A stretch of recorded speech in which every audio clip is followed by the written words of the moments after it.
और मैं हूं आपके साथ शाजिया निसार, लेकर हाजिर हूं देश की राजधानी दिल्ली से जनता के बीच से जनता की बात, यह है जनता की आवाज। ये वो खास कार्यक्रम है जिसमें देश की जनता हर मुद्दे पर बेबाकी के साथ अपनी आवाज को, अपनी राय को बुलंद करती है। और आज का मुद्दा बहुत ही ज्यादा महत्वपूर्ण है क्योंकि मुद्दा सीधा देश की राजधानी दिल्ली और दिल्ली की सियासत से जुड़ा हुआ है।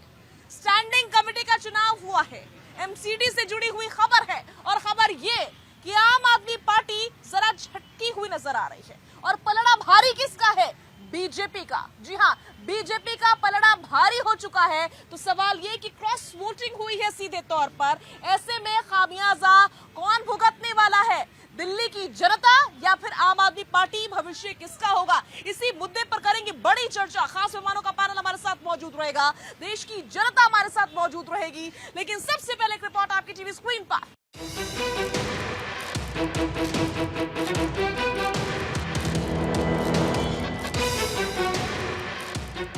नई दिल्ली में हुए एमसीडी के जोनल चुनावों में बीजेपी ने 7 जोन में जीत हासिल की, जबकि आम आदमी पार्टी को 5 जोन में सफलता मिली। स्टैंडिंग कमेटी के सदस्यों की संख्या में बीजेपी के पास 9 और आम आदमी पार्टी के पास 8 सदस्य हैं। चुनाव प्रक्रिया में क्रॉस वोटिंग भी हुई, जिससे कुछ जोन में परिणाम प्रभावित हुए। दल बदल, क्रॉस वोटिंग जैसे दांवपेच के बाद हुए एमसीडी के जोनल चुनाव में बीजेपी 7 जोन में बाजी मारने में कामयाब हो गई। आम आदमी पार्टी को 5 जोन में जीत मिली। अब सवाल यह है कि इन चुनावों का संदेश क्या है? Bureau report, Bharat 24। देश की जनता हमारे साथ जुड़ चुकी है, खास मेहमानों का पैनल हमारे साथ मौजूद है। सभी का तारुफ जल्दी से करवा देते हैं। राहुल तालान जी हमारे साथ मौजूद रहेंगे आज की इस डिबेट में। शबनम खान हमारे साथ मौजूद रहेंगी, अपनी उपस्थिति दर्ज करवाएंगी। मुन्ना खान जी मौजूद रहने वाले हैं और प्रियंका राणा जी भी अपनी उपस्थिति दर्ज करवाएंगी। सभी खास मेहमानों का बहुत बहुत स्वागत है। आपको बता दूं कुछ देर में मनीष जी भी हमारे साथ जुड़ेंगे। देश की जनता का भी बहुत बहुत स्वागत है और शुरुआत में राहुल जी के साथ करने जा रही हूँ। राहुल जी, क्या हुआ स्टैंडिंग कमेटी में? यहाँ तो बीजेपी का पलड़ा भारी नजर आ रहा है। वजह बताई जा रही है क्रॉस वोटिंग, यानी कि आम आदमी पार्टी की मुसीबतें बढ़ने वाली है या फिर दिल्ली वासियों की मुसीबतें बढ़ेगी? आम आदमी पार्टी की मुसीबतें बढ़ने वाली हैं और उनके जो बीजेपी के प्रदेश अध्यक्ष हैं वीरेंद्र सचदेवा, उन्होंने इस्तीफा भी मांगा है शैली ओबराय का कि मेयर इस्तीफा दें। देखिए, चुनाव हुए, 7 आम आदमी पार्टी को मिले मेंबर मिले, बीजेपी को 7 मिले और आम आदमी पार्टी को 5 मिले। और आम आदमी पार्टी के लोगों ने क्रॉस वोटिंग की है। सवाल ये है कि उन्होंने क्रॉस वोटिंग की और क्यों क्रॉस वोटिंग की? देखिए, वैसे जब हम जैसे सोचते थे कि बीजेपी अब दिल्ली में नहीं है, बीजेपी अभी भी दिल्ली में कहीं ना कहीं मजबूत है और बीजेपी ही एकमात्र ऐसी पार्टी जो दिल्ली में लड़ाई लड़ रही है और कोई पार्टी है ही नहीं बीजेपी के अलावा। देखिए, पिछले 3 विधानसभा चुनावों से देखेंगे बीजेपी का वोट परसेंट लगातार बढ़ता जा रहा है। ठीक है, आम आदमी पार्टी की सरकार है, एमसीडी आम आदमी पार्टी की, लेकिन बीजेपी भी यहाँ मजबूत स्थिति में। कांग्रेस ने अपनी जो स्थिति थी, स्थान था यहाँ की पॉलिटिक्स में, उसको गवा दिया है। अगर जो विधानसभा चुनावों की बात करें, जो विधानसभा चुनाव होंगे कुछ दिनों में, फरवरी में विधानसभा चुनाव होंगे, तो अगर जो कांग्रेस थोड़ी भी मजबूत होती है तो हो सकता है कि दिल्ली में आप बीजेपी की वापसी देखें और विधानसभा में बीजेपी बहुत जबरदस्त प्रदर्शन करे। क्योंकि अगर जो देखिए कांग्रेस भी अब इस स्थिति में है, यहाँ लड़ रही है और कांग्रेस के जो नए प्रदेश अध्यक्ष बने देवेंद्र यादव, वो लगातार आम आदमी पार्टी के खिलाफ भी प्रदर्शन कर रहे हैं, अपने संगठन को मजबूत कर रहे हैं, संगठन पर काम कर रहे हैं। अगर जो कांग्रेस मजबूत हुई और अपना जो उसका वोट परसेंट है वो बैक आया कांग्रेस के पास, तो आम आदमी पार्टी की पॉलिटिक्स खत्म हो सकती है। और बीजेपी का अगर जो बीजेपी, आप इस समय बीजेपी से ज्यादा कांग्रेस का बखान कर रहे हैं, लेकिन आपको लगता है कि आपकी बातों में वजन है? क्योंकि कांग्रेस तो कहीं नजर आती नहीं है दिल्ली में। देखिए, बिल्कुल, पर मैं बोल रहा हूं कि कांग्रेस के जो नए प्रदेश अध्यक्ष हैं वो लगातार काम कर रहे हैं और वो लोगों से जुड़ रहे हैं, वो लगातार मीटिंग कर रहे हैं। जिला स्तर पर, ब्लॉक स्तर पर कांग्रेस की मीटिंग जो खत्म हो चुकी थी वो दोबारा से शुरू हुई है जब से देवेंद्र यादव प्रदेश अध्यक्ष बने। तो मुझे लगता है देवेंद्र यादव एग्रेसिव है कांग्रेस पे, इस पे आम आदमी पार्टी पे बहुत जबरदस्त तरीके से अटैक भी कर रहे हैं। देखिए, राहुल गांधी बेशक बोले कि हरियाणा में हम कांग्रेस के साथ चुनाव लड़ेंगे, लेकिन देवेंद्र यादव यहाँ इस चीज को बोल रहे हैं कि हम लड़ाई लड़ेंगे, आम आदमी पार्टी के खिलाफ लड़ाई लड़ेंगे। अब सवाल यह है कि उनका शीर्ष नेतृत्व क्या करता है, लेकिन कांग्रेस का जो छोटा नेतृत्व है और जो ब्लॉक कमेटी है और जो जिला कमेटी है उसकी, वो इस चीज की तैयारी कर रही है कि जब विधानसभा चुनाव होंगे जबरदस्त तरीके से लड़े जाएं। अगर जो मैं ये बोल रहा हूं कि कांग्रेस के पास उसका वोट बैंक वापस आता है, उसमें से जो गया है आम आदमी पार्टी के पास, उसमें से 50% की वापसी होती है, तो दिल्ली में बीजेपी की वापसी तय है। दिल्ली में बीजेपी को आने से कोई नहीं रोक सकता है, क्योंकि दिल्ली में बीजेपी का लगातार जो मत प्रतिशत है, पिछले चुनावों से, जब पिछली बार भी हारी है बीजेपी, तो मत प्रतिशत बढ़ा है। और अगर जो अब जब 2025 में चुनाव होंगे तो मुझे लगता है कि बीजेपी के मत प्रतिशत में हमें जबरदस्त उछाल देखने को मिलेगा दिल्ली में। आम आदमी पार्टी बहुत सारी चीजों में फेल रही है दिल्ली में। ठीक है, ठीक है। प्रियंका राणा जी, आपका क्या कहना है? वाकई आम आदमी पार्टी बहुत सारी चीजों में फेल रही है दिल्ली में। देखिए, कुर्सी की लड़ाई दिल्ली की जनता की जान पर बनाई। आप देखिए किस तरह से खींचतान चल रही है। कुछ महीने पहले 5 पार्षद को तोड़ करके बीजेपी में ज्वाइन कराया गया और उसके बाद ये स्टैंडिंग कमेटी, और स्टैंडिंग कमेटी बहुत अहम कमेटी मानी जाती है क्योंकि 5 करोड़ से ऊपर का जितना भी आपका बजट पास होता है वो स्टैंडिंग कमेटी के चेयरमैन के हाथ में होता है। और जिस तरह से उपराज्यपाल के हाथ में बहुत सारी पावर है और अब स्टैंडिंग कमेटी भी बीजेपी के हाथ में चली गई है, तो कहीं ना कहीं ये खींचतान जो है, क्योंकि 15 साल से तो बीजेपी ही राज कर रही है दिल्ली के अंदर, एमसीडी के अंदर। इस बार जो है आम आदमी पार्टी आई थी, तो अब जो लोकतंत्र में जनता ने वोट दे करके आम आदमी पार्टी को जिताया था, तो असली पावर तो उनके पास रही नहीं है, पावर तो इनडायरेक्टली आपकी बीजेपी के पास चली गई है। तो अब ये देखना है कि लोगों का क्या इसमें गुस्सा रहेगा या वो समर्थन करेगी बीजेपी की इसकी जोड़ तोड़ की राजनीति को। ये एक बहुत अहम बात है क्योंकि इस तरह की राजनीति हर एक स्टेट के अंदर देखी जा रही है। अभी हरियाणा में भी चुनाव है और इस तरह की चीजें जो हो रही हैं, कहीं ना कहीं लोग समझते हैं, देखते हैं। और आने वाले समय में ये जो 2 बिल्लियों की लड़ाई है, अभी जिस तरह से राहुल जी बोल रहे थे, तो मुझे लगता है कि कहीं ऐसा ना हो 2 बिल्लियों की लड़ाई में तीसरी बिल्ली सब खत्म कर जाए और शायद कोई नई पार्टी, कांग्रेस हो चाहे कुछ भी हो, वो आग बढ़त हासिल कर ले। तो बहुत सारी चीजें हैं, समीकरण है और सबसे ज्यादा जरूरी है दिल्ली की जनता, क्योंकि सबसे ज्यादा सफर जो कर रही है वो दिल्ली की जनता कर रही है। जिस तरह से उनको बजट नहीं दिया जाता, जिस तरह से 2 साल से ये स्टैंडिंग कमेटी पेंडिंग पड़ी हुई थी, अब जाकर के यहाँ पे चेयरपर्सन बनेगा, अब वो किस तरह से बजट अलॉट होगा, तो वो सारी चीजें देखनी पड़ेंगी। और क्या सच में दिल्ली का विकास होगा, क्योंकि अभी जिस तरह से बरसात हुई थी, पानी भरा था, किस तरह से पूरी दिल्ली जलमग्न हो गई थी और यहाँ पर किस तरह से, मैं तो यह कहूंगी प्रशासन के द्वारा हत्या की गई थी जो मासूम स्टूडेंट्स की, और वो सब चीजें हुई थी। तो वो देखने वाली बात है कि क्या आज दिल्ली की जनता उसको भी याद रखेगी, वो समझेगी कि किस तरह से यहाँ पे राजनीति हो रही है और खींचतान करके सिर्फ अपनी कुर्सी को बचाने की यहाँ पे किफायत हो रही है, सिर्फ जनता के बारे में कोई नहीं सोच रहा है। ठीक है, जनता के बारे में कौन सोचेगा मुन्ना खान जी? नहीं, बिल्कुल कांग्रेस पार्टी सोचती आई है, इतिहास गवाह है। और कांग्रेस इतिहास गवाह है, न जाने कितने सालों से, न जाने कहां है कांग्रेस पार्टी दिल्ली में। नहीं, बिल्कुल कांग्रेस पार्टी दिल्ली में रही है और आज भी कांग्रेस पार्टी के ही कार्यकाल को याद किया जाता है, कांग्रेस पार्टी के विकास को ही याद किया जाता है। आप श्रीमती शीला दीक्षित का विकास ले लीजिए, उससे पहले का विकास ले लीजिए, तो कांग्रेस पार्टी दिल्ली से दूर नहीं है। आज भी कांग्रेस पार्टी आए दिन दिल्ली के जनता के लिए, दिल्ली के हित के लिए रोडों पे, सड़कों पे प्रदर्शन करती आ रही है। हम दिल्ली वासी का भला चाहते हैं और इसीलिए बार बार धरने और प्रदर्शन के तहत हम इस सरकार के कानों तक आवाज़ पहुंचाना चाहते हैं कि जो जनता त्रस्त है, जो विकास के लिए आपने वादे किए थे, जिस विकास की बात हुई थी, लच्छेदार भाषणों में कहा गया था कि दिल्ली को लंदन बनाऊंगा, दिल्ली में कहीं नाले, रोड, सीवर, जाम नहीं मिलेंगे, सारे फ्लाईओवर बनेंगे, सारे रोड रेड लाइट फ्री होंगे, तो कहाँ गए वो वादे? आज दिल्ली की जनता पूछ रही है कि वो वादे कहाँ हैं। और कांग्रेस पार्टी बार बार सरकार को याद दिलाना चाह रही है और जनता के नज़रों में भी है कि कांग्रेस पार्टी है जो सरकार को बार बार याद दिला रही है कि आप जो वादे किए जनता के साथ, उन वादों को पूरा कीजिए, नहीं तो 5 महीने बाद चुनाव है, जनता आपको बहुत बेहतर तरीके से याद दिलाएगी कि आपके वादे क्या थे और आपको अब रहने की सरकार में बने रहने की जरूरत नहीं है। ये वादे किसको याद दिलाएंगे आप? सरकार को बार बार याद। आम आदमी पार्टी की बात कर रहे हैं ना, मतलब बीजेपी से तो आप कोई नाराजगी, ना इत्तेफाकी नहीं है? नहीं, दोनों से नाराजगी है। 15 साल से लगातार भारतीय जनता पार्टी की सरकार एमसीडी में रही है। आज एमसीडी का क्या हाल है आप ये देख लीजिए, सारे रोड, नाले, सीवर सारे बंद है। जितने इनके पार्षद थे वो सब उगाही पे, छज्जे पे उगाही कर रहे थे। तो नाराजगी दोनों से, दोनों ने मिलकर के दिल्ली का बेड़ा गर्क करने का काम किया।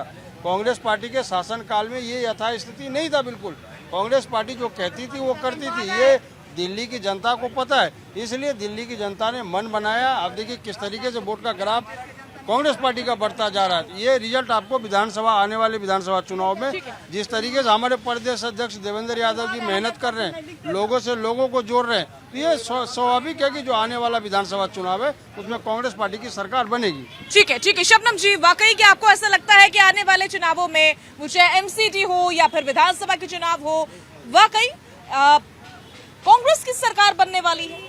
क्योंकि यहाँ पर स्टैंडिंग कमेटी के चुनाव में तो कांग्रेस का कुछ नजर नहीं आया, बीजेपी के बल्कि बीजेपी का कद बढ़ा है, कांग्रेस का नहीं बढ़ा है, या फिर आम आदमी पार्टी का नहीं बढ़ा है, और कह रहे हैं कि कांग्रेस की सरकार आने वाली है। शाजिया जी, राजनीति में हर एक को ख्याली पुलाव बनाने की इजाजत है, कोई भी अपने ख्याली पुलाव बुन सकता है।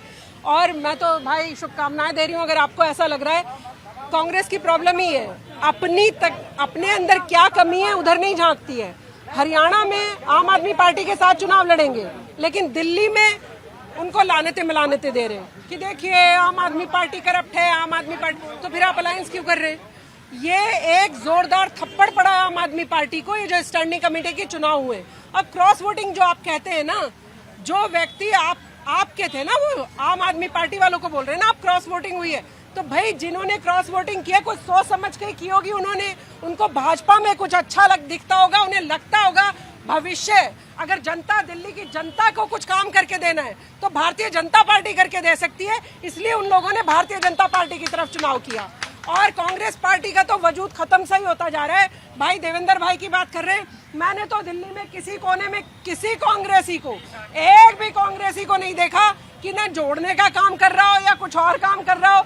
आपसे ज्यादा हाँ आम आदमी पार्टी वाले शराब माफिया हैं, तो फिर आप उनको सहयोग करने वाले हो, ये छवि जरूर है आपकी। और मैं तो बोल रही हूँ भारतीय जनता पार्टी अगर दिल्ली में आती है तो मुझे पूरा, मैं बल्कि दिल्ली की जनता को भी आश्वासन देना चाहती हूँ कि एक नई दिल्ली और बड़े बदलाव वाली दिल्ली देखेंगे आप। ठीक है, मनीष जी हमारे साथ जुड़ चुके हैं। मनीष जी, क्या ये समझा जाए कि आने वाले समय में आम आदमी पार्टी को चुनावों में बड़ा झटका लगने वाला है, क्योंकि स्टैंडिंग कमेटी के चुनाव में ऑलरेडी एक झटका लग चुका है? नहीं, बिल्कुल ऐसा नहीं है। जेल के ताले टूटेंगे, अरविंद केजरीवाल छूटेंगे। ये मुझे तो ऐसा लगता है कि भाजपा ने, अब मुझे ऐसा लगता है कि भाजपा ने ये पार्षदों को खरीद के वोटिंग करा दी, लेकिन आम आदमी पार्टी के नेता क्यों बिक जाते हैं? आम आदमी पार्टी के नेता बिक क्यों जाती है, मैं ये समझ नहीं पा रहा हूँ। मैं ये समझना चाह रहा हूँ कि आम आदमी की पार्टी के नेताओं को क्या ऐसा लगने लगा है कि अगर हमारा नेता भ्रष्टाचार के आरोप में जेल में बंद है और हम जो भ्रष्टाचार कर रहे हैं कहीं हम भी बंद ना हो जाएं? कहीं ऐसा तो नहीं है, कहीं ये डर तो नहीं है? ये दोनों ही स्थिति शाजिया जी खराब हैं। अगर किसी पार्टी के विधायक पैसे के लालच से या करप्शन की वजह से पार्टी बदल लेते हैं, इसका मतलब है कि हमारे देश की राजनीति में भ्रष्टाचार अंदर घुस गया है। आज के देश की जनता भ्रष्टाचार को बुराई नहीं मान रही है। आप देखिए कैसे अरविंद केजरीवाल पे एक शराब के घोटाले में बंद है और जनता इस बात से नाराज नहीं है। कैसे अरविंद केजरीवाल बेशर्मी से कहते हैं कि मैं मुख्यमंत्री पद को नहीं छोड़ूंगा, जेल में रहूंगा, दिल्ली जाए भाड़ में, दिल्ली की जनता जाए भाड़ में, विकास कार्य ना हो, पर मैं मुख्यमंत्री पद नहीं छोड़ूंगा। इतनी बेशर्मी के बावजूद भी अगर ज्यादातर आम आदमी पार्टी के जो पार्षद हैं अगर वो आम आदमी पार्टी को वोट दे रहे हैं तो कहीं ना कहीं सब भ्रष्टाचार का अच्छा खासा तरबूज कटा है और सब में बटा है। जिनको उसका हिस्सा नहीं मिला है वो इधर उधर भाग रहे हैं। इसीलिए मैं ये कहूंगा, अभी जो शबनम जी ने कहा कि जिन आम आदमी पार्टी के पार्षदों ने अगर अंतरात्मा की आवाज पर वोट बदला है, बहुत अच्छी बात है। देश के, दिल्ली के विकास के लिए वोट बदला है, बहुत अच्छी बात है। अगर भ्रष्टाचार के बदले में, डर के बदले में और पैसे के लालच में अगर वोट बदला है तो ये बहुत गलत है। और भी अच्छी है। ठीक है, अब देश की जनता से बात कर लेते हैं, खास करके दिल्ली की जनता से सुनेंगे कि आखिर जनता को क्या लग रहा है, ऐसा क्यों हुआ है कि आम आदमी पार्टी जो लगातार कह रही थी कि जनता का विश्वास आम आदमी पार्टी के साथ है, जनता का वोट आम आदमी पार्टी के साथ है, खुद दिल्ली की जनता आम आदमी पार्टी के साथ है, तो ऐसा क्या हो गया कि स्टैंडिंग कमेटी जो कि अपने आप में बहुत ही पावरफुल कमेटी होती है, जो खुद बड़े बड़े डिसीजन लेती है, उसमें बीजेपी का पलड़ा भारी हो गया? क्योंकि बताया जा रहा है कि आम आदमी पार्टी के ही पार्षदों ने क्रॉस वोटिंग कर दी है। क्रॉस वोटिंग हुई तो हुई कैसे और इसका परिणाम क्या होगा, भविष्य में संकेत क्या होगा, ये भी सवाल यहाँ पर मौजूद है। बोलिए, क्या बोलना चाह रहे हैं? मैं ये कहना चाह रहा हूँ साजिया जी, जब मुन्ना खान जी कह रहे हैं कि पार्टी वहाँ रिवाइज कर रही है दिल्ली में, तो मैं ये पूछना चाहता हूँ हरियाणा में क्यों इनसे टाइप करना चाह रहे हैं आम आदमी पार्टी को? क्यों मरे हुए सिर्फ को दोबारा ऑक्सीजन देने का काम कर रहे हैं? भाई अब समझो मेरी बात को। अब मनीष जी कह रहे हैं कि तरबूज कटा है, सब में बटा है, तो मनीष जी के सामने ही कटा होगा कहीं न कहीं, क्योंकि बीजेपी तो इस मामले में मास्टर है ना, बीजेपी तो मास्टर है और मनीष जी उनको डिफेंड करते रहते हैं। मैं ये कहना चाहता हूँ, देश की जनता का बड़ा दुर्भाग्य है, दिल्ली में दोहरी सरकार होनी नहीं चाहिए। मैं तो ये कहता हूँ राष्ट्रपति जी को बाकायदा अनुशंसा करें राज्यपाल और सरकार को बर्खास्त करें। यहाँ सरकार की जरूरत नहीं है, स्टेट गवर्नमेंट की कोई जरूरत नहीं, क्योंकि यहाँ व्यवस्था ऐसी है, दिल्ली पुलिस इनके अंडर में नहीं है, तो एक दूसरे को क्या है, मतलब जनता का नुकसान होता है इसमें। आप एक पाइपलाइन में चलेंगे, सब काम करेंगे। यहाँ सवाल इस बात का नहीं है, जनता का नुकसान हो रहा है। अब आप देखो, क्या इनको पहले पता नहीं था कि हम उन लोगों को टिकट दे रहे हैं? मैं आपके ऑन रिकॉर्ड कह रहा हूँ, अरविंद केजरीवाल जी ने 90% टिकट पैसे लेके दिए, पैसे लेके टिकट दिए। जो माल बिकाऊ है, जो मार्केट में चीज बिकाऊ वो बिकेगी, मैं प्रूफ दूंगा। यदि मेरे से प्रूफ मांगे तो एक नहीं, मैं 100 प्रूफ दूंगा। बगैर पैसा कहाँ से आया इनके पास? आप ये बताओ, पैसा आया कहाँ से इस पार्टी के पास? जो गोवा में भी चुनाव लड़ रही है, पूरे देश में एमपी का इलेक्शन था, वो बजट आया कहाँ से? आप ये कह रहे हैं मेरे को किसी ने नहीं दिया, चंदा नहीं मिला, चंदा नहीं मिला तो फिर बजट कहाँ से खर्च हो रहा है, मेरे को ये बता दो। ठीक है, नहीं मनीष जी लौटूंगी मैं आपके पास। और कौन बोलना चाह रहा है यहाँ पर से? बोलिए। एक नारा दिया, भाई साहब ने नारा दिया कि जेल का ताला टूटेगा, और इनको नारा अब आगे देना पड़ेगा, जेल का ताला टूटेगा, मौका मिलेगा तो फिर केजरीवाल लूटेगा। भाई साहब, केजरीवाल साहब जो है, अभी इंडिया गठबंधन था, ये सारे लोकसभा तक ही थे, तलवारें अब सबकी बाहर आ गई। केजरीवाल साहब की तो पहले ही बाहर थी तलवार, अब ये अलग अलग लड़ रहे हैं। भाई तुम्हारी एकता सिर्फ लोकसभा चुनाव तक ही थी, जो गैंग बना था सिर्फ लोकसभा चुनाव में था, उसके बाद कहाँ है आपका गैंग? आप अलग अलग क्यों लड़ रहे हो? अब कैसे आप लोग अलग अलग हो गए? हरियाणा में अलग लड़ रहे हो, जम्मू में आप अलग लड़ रहे हो, तो वो फिर पार्टियां जो हैं ये आपस में एक दूसरे पे छींटाकशी करेंगी। जनता को सिर्फ ठगने का काम करते हो तुम लोग। ऊपर से कहते हो कि जी पार्षद इधर से उधर चले गए, अरे भैया उनका विचार था, क्रॉस वोटिंग कर दिया, अब उसमें बिक गया तुम कह रहे हो। और तुम्हारे टाइम में अगर हो जाता है, नहीं नहीं, हमारे तो भैया पार्टी बड़ी ईमानदार कट्टर थी, इसलिए कट्टर ईमानदार की वजह से सब बढ़िया हो रहा था। लेकिन कट्टर ईमानदार साहब तो आज देख लो दशा क्या है, टाइम सबका आता है, टाइम उनका भारी पड़ा, आप देख लो कहाँ बैठे हुए हैं। तो उनको इस्तीफा देना चाहिए। जो जनता अपने गटर के सीवर खुद खोल रही थी बरसात में, मैं अपने घर के कभी अंदर से अर्थिंग के चक्कर में कितने लोग मरे, ठीक है, ये सारी त्राहिमाम मचा है। और दिल्ली पे तुम कहते हो कि जी हमारी 67 सीटें, वर्ल्ड रिकॉर्ड बना दिया, टॉप का मॉडल एजुकेशन दे दिया वर्ल्ड का। तुम अपने जो मंत्री हैं, तुम्हारा इलाज जाके बाहर हो रहा है, आंख बनवानी हो तो चले जाते हो बाहर, यहाँ की जनता को यहाँ के हाल पे छोड़ दिया। भैया कौन करेगा? तुम सीएम हो। अच्छा चलो, वो कहते हो बीजेपी ने सारे अपने हाथ में राइट रखे, एक पुलिस प्रशासन छोड़ दो, विजिलेंस को छोड़ दो, बाकी तो आप ही के हाथ में है, तो क्यों नहीं कर रहे हो? करके कुछ दिखाओ। भाई ये भाई साहब जवाब दे रहे थे, वही पूछना चाहता हूँ इनसे। ठीक है, ठीक है, और कौन बोलना चाह रहा है? देखिए मैम, केजरीवाल साहब ने दिल्ली को लूटने का काम करा है, दिल्ली की जनता को त्राही त्राही कर दिया। वो 10 साल पीछे जनता चली गई है। आप देखिए, सही में एक ही जो केंद्र में वो हो ना, केंद्र में जिसकी सरकार हो उसी की सरकार राज्य में भी होनी चाहिए, तो दोनों का तालमेल बनेगा और दिल्ली का विकास होगा। कहते थे कूड़े का ढेर एमसीडी में आ जाएंगे तो कूड़े का पहाड़ खत्म हो जाएगा। क्या कूड़े के पहाड़ खत्म हो गए? यमुना जी को हर 5 साल के बाद कहते हैं यमुना जी को झीलों का शहर बना देंगे। दिल्ली क्या झीलों का शहर बन गई है? देखिए ना, पानी में डूबते रहते हैं लोग बाग, पानी में इतने इतने घुटनों तक पानी होता है। तो सब क्या करा है इन्होंने? खाली जनता की नब्ज दबाई है। मैडम मतलब महिलाओं को फ्री दे दे करके फ्री से दिल्ली का भट्टा बैठा दिया। अब हमारे पास तो कुछ नहीं है, जब जिम्मेदारी की बारी आती है हाथ खड़े कर लेते हैं। तो इस तरह से काम नहीं चलेगा। ठीक है, मैं कह रहा हूँ अभी तो केजरीवाल साहब छूटेंगे, एनआईए भी उनको धरेगी। नेशनल वाला मामला जो पन्नू का है, जिसने सीडी और वो दे दिया है कि 183 करोड़ दिए थे, उसका भी हिसाब अभी केजरीवाल साहब को। अभी केजरीवाल साहब मकर जाल में फंसे हैं। अब उम्मीद मत रखो केजरीवाल साहब यहाँ आएंगे। दिल्ली का काम कौन करेगा? दिल्ली का काम ऐसे ही ये करेंगे। देख लो, जो त्रस्त त्राहिमाम मचा हुआ ऐसे ही है। अब चुनाव होगा तो जनता तय करेगी कि कौन बैठेगा और कौन उसके लिए क्या करेगा। केजरीवाल साहब को तो देख लिया हमने। ठीक है, ठीक है, ठीक। और आइए सीधा रुक कर हमारे खास मेहमानों का। मनीष जी, मुझे ये जानना है कि अब तक तो आप लोग कहते थे कि एमसीडी में आम आदमी पार्टी की सरकार है, इसलिए दिल्ली कूड़े में तब्दील हो गई है, लेकिन अब तो स्टैंडिंग कमेटी में बीजेपी का पलड़ा भारी हो गया, तो अब तो ये नहीं कहेंगे, अब तो दिल्ली साफ हो जाएगी ना? देखिए, जब तक हमारा नेता अरविंद केजरीवाल दिल्ली में लौट के नहीं आएगा। आपका नेता अरविंद केजरीवाल, देखिए, पलड़ा बदल लिया है क्या? नहीं, देखिए एक बात सुनिए, आज 2 दिल्ली के चुने हुए मुख्यमंत्री हैं तो हमारे नेता हैं। हम चाहे किसी पार्टी के हों। घुमाइए मत बात को, मैं कह रहा हूं, घुमाइए मत और दिल्ली के साथ मजाक मत कीजिए। मैं सीधा पूछ रही हूँ, स्टैंडिंग कमेटी में अब बीजेपी का पलड़ा भारी है, स्टैंडिंग कमेटी में अब बीजेपी का पलड़ा भारी है, तो क्या दिल्ली के कूड़ेदान अब साफ हो जाएंगे? ये देखिए, ये बीजेपी के प्रवक्ता बताएंगे। मैं सिर्फ ये कहना चाह रहा हूँ, अभी किसी भाई ने क्या कहना है कि जांच हो गई।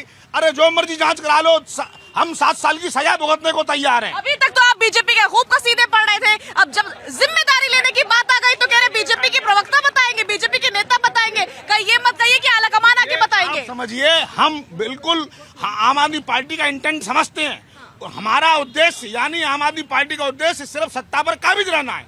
और हमें पता है, हम जनता को कहेंगे अब 200 यूनिट की जगह 300 यूनिट, 400 यूनिट, 500 यूनिट, जनता फिर खुश हो जाएगी, हमें जनता फिर वोट दे देगी। हमें सफाई से, विकास कार्य से आम आदमी पार्टी को मतलब नहीं है। हमें इस बात से मतलब है सत्ता आम आदमी पार्टी को कैसे मिले, और यही उद्देश्य आम आदमी पार्टी का है। ये तो वही बात हो गई मनीष जी कि मोहब्बत किसी से है, निशाना कहीं पर है, बीजेपी के साथ रहते हैं, बताते हैं आम आदमी पार्टी के बारे में है। ऐसा ही है शबनम जी, जिम्मेदारी लेते नहीं। वो कोई बात नहीं, मर्जी है भाई की। जैसे क्रॉस वोटिंग हो सकती है, यहाँ भी क्रॉस वोटिंग हो सकती है, कोई दिक्कत नहीं है। मैं बोल रही हूँ कि कोई ऐसा सगा नहीं है जिसे केजरीवाल जी ने ठगा नहीं है, सबको ठगा है। एक एक व्यक्ति को, पहले अन्ना हजारे को ठगा, प्रशांत भूषण और जो साथ में थे उनको। कर ली, क्या हो गया? जनता ने कुछ कहा, जनता ने जितवा दिया। मनीष भाई, ज्यादा एक्साइटमेंट में ना कुछ और ना करिए, ना इधर के रहेंगे घर के और ना रहेंगे घाट के, बन जाएंगे धोबी का डैश डैश डैश। तो मैं बोल रही हूँ कि दिल्ली की जनता को चाहिए काम, दिल्ली की जनता को चाहिए सफाई, जो स्वच्छ पानी। अब अगर केजरीवाल जी उसे करने के चक्कर में ना, वो शराब के चक्कर में अगर ना पड़ते तो शायद पानी पे ध्यान देते। नहीं शबनम जी, मैं ये कह रही हूँ कि अब तो स्टैंडिंग कमेटी जो बहुत पावरफुल होती है उसमें बीजेपी का पलड़ा भारी हो गया। शाजिया जी आपको, और मैं तो बल्कि आश्वासन दे रही हूँ आपके माध्यम से, दिल्ली की जनता को बीजेपी की तरफ से आश्वासन दे रही हूँ कि आपको अगर स्टैंडिंग कमेटी में बीजेपी की जीत हुई है तो आपको बदलती हुई दिल्ली नजर आएगी, अच्छी दिल्ली नजर आएगी, स्वच्छ पानी की तरफ जाते हुए देखेंगे आप। और ये जो हम भी आवाज उठाते हैं, जहाँ गड्ढे हैं, जहाँ बारिश होती है और हम सब लोगों को ट्रैफिक जाम से जूझना पड़ता है, मैं आप सब लोगों की आवाज बुलंद कर रही हूँ। और स्टैंडिंग कमेटी में जो भाजपा की भारी जीत हुई है, उनसे कह रही हूँ कि वो सब बदल दिया जाएगा, जिससे आप 2-4 हो रहे थे। ये भारतीय जनता पार्टी की तरफ से मैं आप सबको जी, मुझे लगता है लाफ्टर जो शो के मूड में है, बार बार भ्रष्टाचार पे बात करते हैं, कभी तरबूज की बात करते हैं, पर मुझे बताइए, नीति आयोग की रिपोर्ट आई है जिसके अंदर 6 साल के अंदर सबसे ज्यादा भ्रष्टाचार बढ़ा है देश के अंदर। इतने बड़े बड़े घोटाले जो कोई चैनल नहीं दिखाता है, वो सारे उजागर हुए हैं, लेकिन उसको कोई नहीं। प्रधानमंत्री मोदी जी क्या कहते हैं? कहते हैं कि 18 से लेकर के 25 साल के उम्र के जो बच्चे हैं, हमारे टाइम पे सिर्फ जब अखबार खोलते थे भ्रष्टाचार दिखता था। अरे आज मोबाइल खोलिए, भ्रष्टाचारी भ्रष्टाचार है। पीएनबी घोटाला, आपका आयुष्मान घोटाला, आपका नीरव मोदी, आपका मोहित चौकसी, सब भाग गए। आप स्पष्ट रूप से झूठ बोल रही हैं। सारे भ्रष्टाचारी इनकी पार्टी के अंदर है, इनका काम सिर्फ कुर्सी हथियाना है, बाकी देश की जनता। अरे कौन सा ऐसा नेता है जिसके देश की जनता को ठगा नहीं है? एक नाम बताइए। आपकी पार्टी, ठीक है भ्रष्टाचारी, आपकी पार्टी के अंदर सारे भ्रष्टाचारी स्टेज पे खड़े होकर के उन्हीं को आप भ्रष्टाचारी कहते हैं, फिर वॉशिंग मशीन में धो करके उनको आप पार्टी में ले लेते हैं। ये हमें एग्जाम्पल देते हैं तरबूज काटने और उनको बांटने का। खुद आप यही काम करते हैं। आप महाराष्ट्र से लेकर के हरियाणा तक आपने यही तो किया है।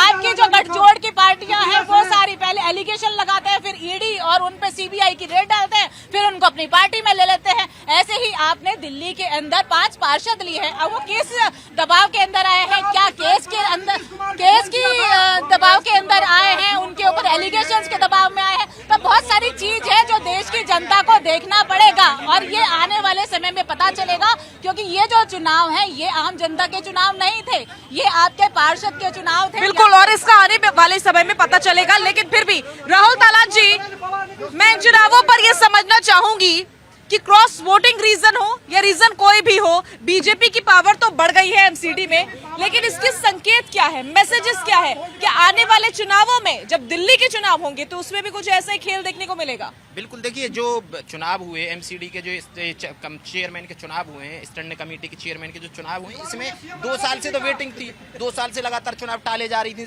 शैली ओबराय टाले जा रही थी। उनको पता था कि कुछ ना कुछ गड़बड़ होगी। अब जब गड़बड़ हो गई है तो जैसे बीजेपी के जो प्रदेश अध्यक्ष अध्यक्ष ने इस्तीफा मांगा है, तो इस पे भी विचार करना चाहिए भैया कि आपकी जो क्रॉस वोटिंग हुई, कैसे जो क्रॉस वोटिंग हो गई है उससे नुकसान आम आदमी पार्टी को हुआ है। देखिए, और सबसे बड़ी बात यह है कि वो लगातार एक तो इस चुनाव को अटकाई हुई थी, दूसरा दिल्ली को उन्होंने अच्छे से रख ही नहीं पाया। ऐसा तो है नहीं कि चुनाव को अटकाने का मामला अभी उठा है, पहले इस पर लंबा विवाद हो चुका है, वो लगातार एलजी के ऊपर आरोप लगा रही थी। बिल्कुल, देखिए आम आदमी पार्टी का तरीका ये है ना कि कोई एक को निशाना बनाइए। जैसे अभी वो जो ओखला के विधायक थे उनको पुलिस पकड़ के ले गई, तो उन्होंने उनको भी ईमानदारी का सर्टिफिकेट जारी कर दिया। वो एक साथ करते हैं, उनको पता भी नहीं है कि वो किस घटना में उनको गिरफ्तार किया गया है। आम आदमी पार्टी का कोई भी एमएलए, एमपी कोई भी गिरफ्तार हो जाएगा तो वो साथ की साथ बोला जाएगा कि ये ईमानदार है और बिल्कुल ईमानदार है, सर्टिफिकेट तुरंत आता है। तो ये जो तरीका है आम आदमी पार्टी का, ये जनता को पसंद नहीं है। और देखिए, बदलाव जनता का होगा, मुझे लगता है। क्यों होगा? जैसे मैंने बोला कि एक तो कांग्रेस बहुत अच्छा कर रही है, अभी अगर जो थोड़ा भी वोट बैंक वापस आता है तो नुकसान आम आदमी पार्टी को। बीजेपी का वोट बैंक उनके साथ इंटैक्ट है। जब इंटैक्ट है तो जब 25 में चुनाव होंगे विधानसभा, तो बीजेपी को बहुत ज्यादा फायदा होने वाला है और ये बीजेपी का प्रतिशत बढ़ने वाला है। देखिए, मैं ये नहीं बोल रहा हूँ कि बीजेपी सब चुनाव में बहुत अच्छा प्रदर्शन करेगी। बीजेपी से भी कई राज्यों के लोग सही, जैसे हरियाणा में बीजेपी का मुझे लग रहा है बहुत मुश्किल होने वाला है, महाराष्ट्र में मुश्किल हो जाएगा, लेकिन दिल्ली में आम आदमी पार्टी से परेशान है लोग। इसीलिए बीजेपी को यहाँ जो इनकम्बेंसी है वो आम आदमी पार्टी के खिलाफ और बीजेपी को उसका फायदा होगा। बीजेपी को होगा, कुछ देर पहले आपने कहा कि कांग्रेस को भी होगा। मुन्ना खान जी प्लीज जरा आगे आइए। तो मुझे ये समझना है कि कैसे होगा, क्योंकि दिल्ली में तो हाल ये है कि कांग्रेस पार्टी पहले आरोप लगाती है आम आदमी पार्टी और उनके नेताओं के ऊपर कि भ्रष्टाचार में सम्मिलित है, शराब घोटाले के आरोप लगाए जाते हैं। बाद में जब साठगांठ हो जाती है तो फिर बात ही खत्म हो जाती है भाई, जैसे ही आप लोग के समझौते होते हैं। तो ऐसे कैसे दिल्ली की जनता आप लोगों के ऊपर विश्वास रखेगी? देखिए, कांग्रेस पार्टी इसलिए खिलाफ हुई थी कि ये पाठशाला खोलने आए थे और मधुशाला खोलने लगे। इसी दौरान 26 जून 2022 को पूर्व प्रदेश अध्यक्ष चौधरी अनिल कुमार जी ने एक एप्लीकेशन एलजी को दिया था कि कहीं ना कहीं शराब नीति में गड़बड़ है। तो ये दिल्ली के जनता के हित की बात थी। तो जब अरविंद केजरीवाल गिरफ्तार हो रहे थे तब तो आप लोग भी हाय तौबा मचा रहे थे, तब तो आपके भी नेता बोल रहे थे कि ये गलत हो रहा है, ये हिटलरशाही है, ये अन्याय है। जब सजा मिलती है तब आप लोग ये कहते हैं। देखिए, किसी ने भी हाय तौबा नहीं मचाया। ये प्रकरण जांच का विषय है, जांच चल रही है। पूछताछ राहुल गांधी जी के साथ भी हुई, 6 दिन तक लगातार बुलाया, 24 घंटे उनसे पूछताछ हुई। तो कोई कर नहीं तो मैं समझता हूँ डरने की जरूरत नहीं है। अगर कुछ किए नहीं तो आपको डरने की क्या जरूरत है? सवाल ये है कि जिस तरीके से भ्रष्टाचार के आरोप आज दिन प्रतिदिन विपक्षी नेताओं पे लग रहे और जेल जा रहे हैं, तो सरकार बदल जाने दीजिए, फिर पता लगेगा कि आखिर भ्रष्टाचार में और कौन कौन लिप्त है, ये तार कहाँ तक जुड़े हुए हैं। ये अभी जनाब कह रहे थे कि ये तारबूज कटे कई जगह बटे, वो सारा पता लग जाएगा कि कहाँ कहाँ बटे हैं। इस तरीके से आप बार बार कह रहे स्टैंडिंग कमेटी में 7 जोन में भारतीय जनता पार्टी ने बढ़त हासिल की। मैं आपको बता दूं, कांग्रेस पार्टी सिर्फ भारतीय जनता पार्टी से नहीं लड़ रही, भारतीय जनता पार्टी के 5 सिस्टम से लड़ रही है। भारतीय जनता पार्टी के मसल से, पावर से, पैसा, विश्लेषण वाली बातें कर रहे हैं। सुनिए, से मीडिया से, मशीन से, अभी 6 मीडिया से भी लड़ने की जरूरत पड़ गई। बिल्कुल मैं बता रहा हूँ ना, 6 से लड़ाई हो रही है। और 6 से लड़ाई होने के बाद अगर कोई कह दे कि मैं बाहुबली हूँ, अगर इतना ही बाहुबली था तो इतिहास में पहली बार दिल्ली के अंदर देश के गृह मंत्री ने घर घर जाके पर्चे बांटे। उसके बावजूद भी यहाँ दिल्ली की जनता ने बहुमत देने का काम नहीं किया। जितना कोई भी लगा ले, जितना कोई भी बातें कर ले, ये दिल्ली की जनता बहुत समझदार है। 2025 में आपको ग्राफ साफ दिखेगा। ठीक है, तो जनता से समझ लेते हैं कि क्या जनता इस बार कांग्रेस को लेकर आने वाली है दिल्ली में कांग्रेस आने वाली है क्या? कौन बोलना चाहेगा? एक सेकंड। देखिए, बात ये है, जो कांग्रेस की जो बात है ना, कांग्रेस अभी कम से कम 20 साल पीछे रहेंगे। राहुल गांधी जब तक वृद्धा पेंशन लेने लायक नहीं हो जाएंगे तब तक आने वाला नहीं कांग्रेस। कौन सी पेंशन? वृद्धा पेंशन जो मिलते हैं बुजुर्ग होने के बाद। अभी तो युवा नेता है वो। आपने देखे जो अरविंद केजरीवाल बोले, जहाँ झुकी वही मकान, उसको जीना कर दिया हराम। अरविंद केजरीवाल का अगर बेशरम आदमी है तो अगर जेल में से इस्तीफा दे देना चाहिए। अगर आपके ऊपर आरोप लगा है, किसी दूसरे को सीएम बनाओ। जेल से सरकार नहीं चलता, जेल से गेम वो चलता है, माफिया चलाता है जेल से। आप बाहर आके किसी दूसरे को मंत्री को बना दो, मुख्यमंत्री बना सकते हैं, क्यों नहीं बना सकते? आप में कोई नेता काबिल नहीं है कि आपके अलावा? और भी नेता है, बहुत नेता है। संजय सिंह को बना दीजिए, मनीष सिसोदिया भाई उसको बना दीजिए, स्वातिमाल जी को बना दीजिए। भाई बहुत नेता है आपके पास, किसी को बना दीजिए सीएम, क्या दिक्कत है? कुछ न कुछ दाल में तो काला है।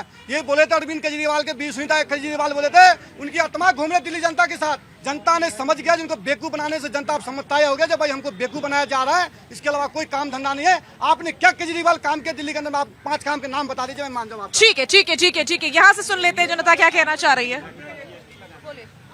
जैसा कि सब लोगों ने, जनता ने अरविंद केजरीवाल जी को विश्वास से 2 बार मौका दिया, लेकिन उन्होंने फ्री का लॉलीपॉप देकर फ्री का पानी देंगे, फ्री की सुविधाएं देंगे, फ्री की वुमेन सेफ्टी के लिए इतनी सारी बातें की हैं, लेकिन आज क्या हम खुद देख रहे हैं, क्या वुमेन सेफ्टी पे काम हुआ है? पानी की बात करते हैं कि खुद आतिशी जी धरना पे बैठ जाती हैं। आप धरना पे बैठने से नहीं काम चलेगा। आपको अगर सत्ता में बिठाया गया है, धरना पे बैठने के लिए नहीं बिठाया गया है, आपको काम करने के लिए जनता ने बिठाया है।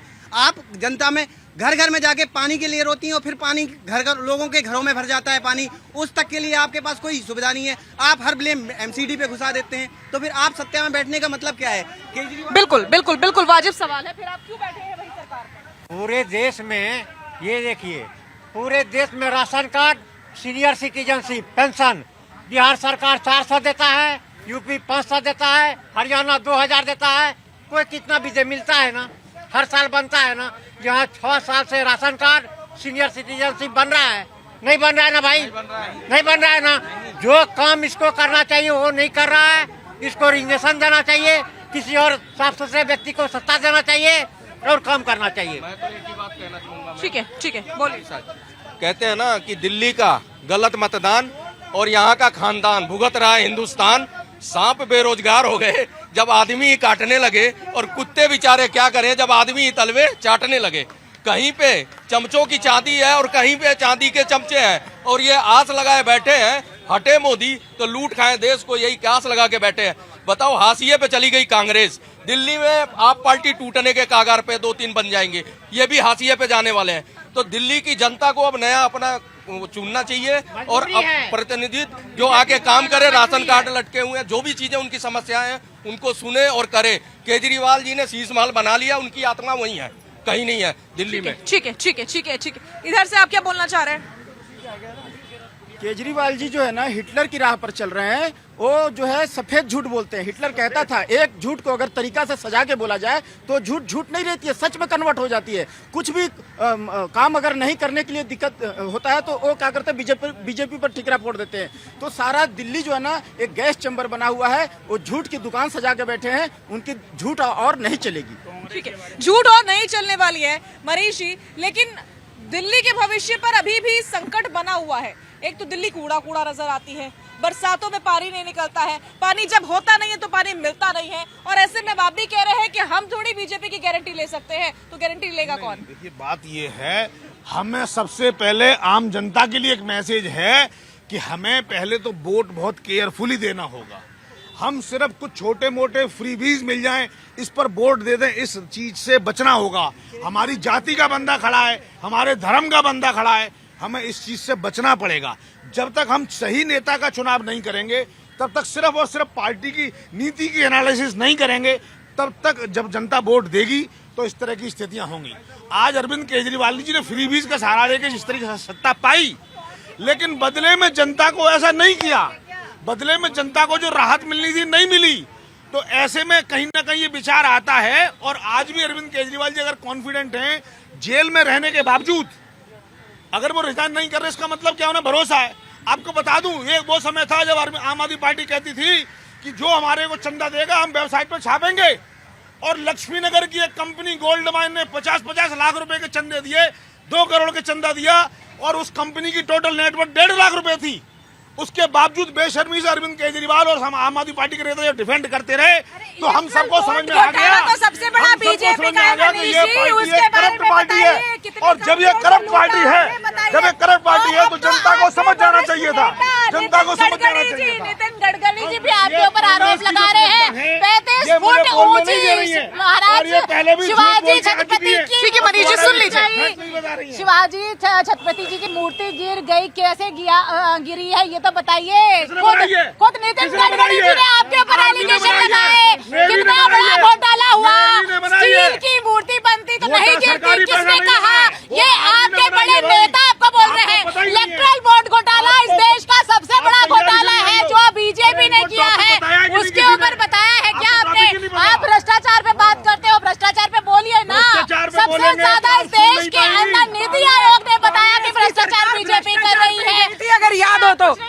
कांग्रेस की सरकार भ्रष्टाचार कर गई थी। कांग्रेस का नाम दूजी घोटाले में क्या हुआ? भ्रष्टाचार की वजह से कांग्रेस का एक नाम कौन सा नेता जेल के अंदर गया? जेल गए। कौन सा देश का नेता? अरे आरोप लेकर क्या किया? इसीलिए राहुल गांधी की वोट पसंद सही नहीं है, बीजेपी की वोट सही है। मोदी जी को छू भी नहीं पाया, मोदी जी को छू भी नहीं पाए।